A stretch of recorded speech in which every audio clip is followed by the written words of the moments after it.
Hey friends! Welcome to another video. Update muli tayo mga friends. How much the exchange rate here in Saudi? Saudi Riyal to Philippine Peso as of August 29, 2023. So malapit na ang katapusan mga friends. And para sa mga kababayan ko na nais malaman kung magkano ang exchange rate natin ngayong araw na ito at nais magpadala ng pera sa Pilipinas, syempre mga friends, through STC pa rin po ito and magkakaiba po ang palitan ng bawat bangko.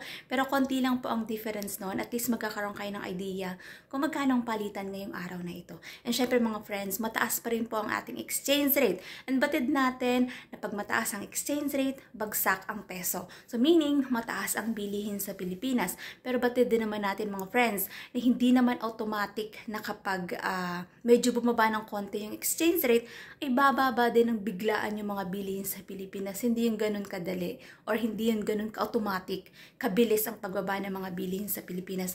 Kaya tayong mga OFW, nais natin kapag nagpapadala tayo ng pera sa Pilipinas, nais natin na medyo mataas ang exchange rate para malaki-laki din yung matatanggap ng ating mga pamilya sa Pilipinas. So magkano nga ba ang ating exchange rate ngayong araw na ito? So papakita ko sa inyo mga friends kung magkano ang palitan. Syempre mga friends nga, sa STC ito ha.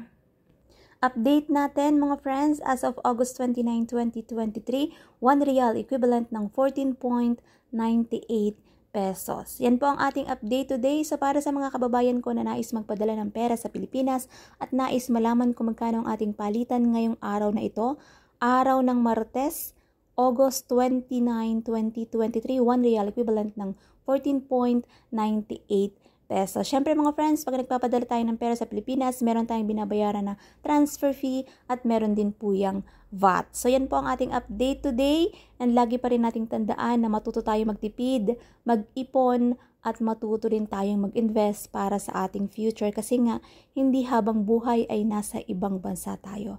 That's it for today's video mga friends and I hope na nakatulong itong video ito especially para sa mga kababayan natin na naririto sa bansang Saudi. God bless everyone. Much love!